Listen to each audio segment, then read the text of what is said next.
Hi friends of Boston Coalition for Autism, we're back for the part 2 of late diagnosis in females. Right now we are at the Federal Reserve of the Bank of Boston. Uh, This is a part of it. Then you see South Station and this part of Atlantic Avenue and all this. So we're gonna walk towards the aquarium and try to continue our conversation there. And we have to break this because Um, part one was taken too long, so when you see the information on this part, you'll see why we have to do it in two parts because there's a lot of things that happen on the female late diagnosis and even the early diagnosis. Females are, it used to be the numbers out of five, one was a female from ages 3 to 8. Now the research tells us and age 20 is almost 1 on 1. 1.2 is what the statistics of the study says of females in autism compared to males in autism. So those numbers are really changing. And why? The autistic female born and dies as autistic, even if it has a long life or short life. But the person who cannot stop being autistic. We prove in other videos about, well, not we, the studies have proved that there is a neurodiversity, and that's why it's a lot of information on this. So uh, this changing the numbers is because their recognition either by the autistic person or by others like educators, family, doctors, and other specialists in behavior. So that's why you see that. And looks a beautiful Boston. Love every piece of it. Not to live here because the cost is really high. It's one of the five most expensive cities in the United States, and it has a very high ranking in the world too. So, well, we are talking about also educational science that teacher May Smith, and said all ages, because sometimes the autistic female in the classroom has a very quiet and compliant behavior, or sometimes they follow perfectionism too, and as well as any other person in the spectrum, they have sensory sensitivities, but they prefer to hide them, like masking them, and they prefer to present their disruption in a different way. I'm just gonna follow this. Good. So, one of the things that happen after school is social exercisation. Sometimes you see your kid coming to your home and they don't want to talk, they don't want to eat, they don't want to do anything, just to go to the personal space. It could be their room, it could be a sofa, where they just want to discharge all the accumulation of masking and social accumulation of understanding. So that please be respectful on that part, because the key message for educational personnel and clinicians too is that autism in females often appears in adaptation rather than disruption. So think about that. They are adapting and they prefer not to disrupt, and that's what it is. This part requires training, observation, and the assessment, it has to be gender informed. Not every assessment is going to work. It has to be um, somebody who is familiar with autism in females for evaluation and also for diagnosis. So the field of mental health is working on redoing the testing, divided by female and males on the spectrum. So wait for more information about this because we're gonna do our research. What's the status in the new testing, like ADOS review or any other testing instruments?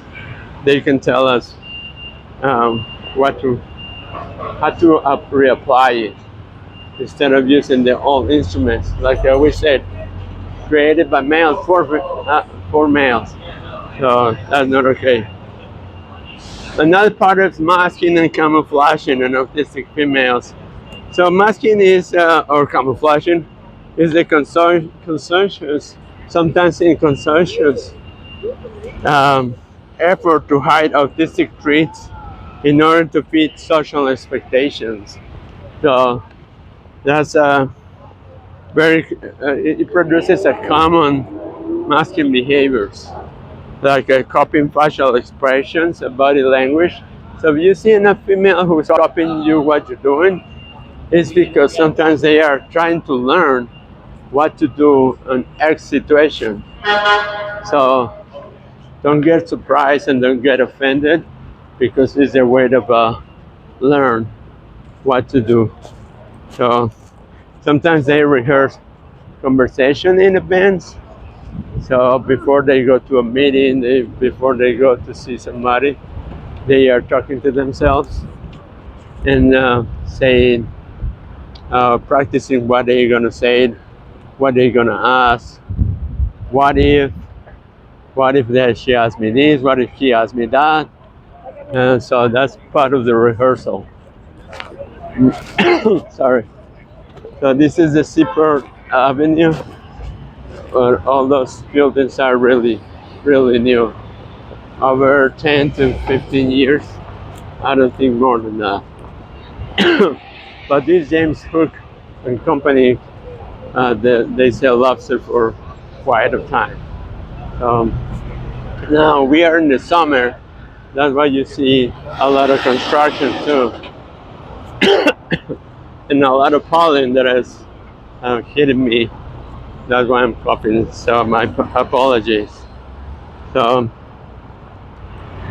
and sometimes for a person to they practice how to suppress esteeming behaviors. We're gonna see this structure. This is always like it. This bridge has been closed for many, many years. But you see that the city of Boston sometimes it has the small parts where we can see what's new, what's going on. But this is the ocean. I don't know what happened with the structure. And this is the Boston Bay. Okay, we're gonna go through this because there is the main entrance of this building is very attractive. So now, other thing that happens in the female masking is forcing eye contact. They don't want to do it, but people measure the interaction by eye contact, and that's totally wrong. We have a couple of videos about why not to force eye contact or why autistic people doesn't want to make eye contact. So please watch the video on our channel, Boston Coalition for Autism. And sometimes they student peers to imitate social norms. They can remember what happened in this situation and they try to copy that, or they try to have an alternative for that situation. So that's what studying peers means. So, and why girls masking more often? So because it's a strong social pressure to be social skilled. Sometimes it's more demanding among females, the social skills, and sometimes among the men, and they can say, "Oh, this is a quiet person," and blah blah blah blah blah blah. But it's not always like that. But in females, it's more demanding. So girls are expected to be emotional and intuitive, very intuitive and socially adapted. That's the expectation. And that's why produces early criticism of being different, because if they don't behave that way, what is expected, then that's what they do.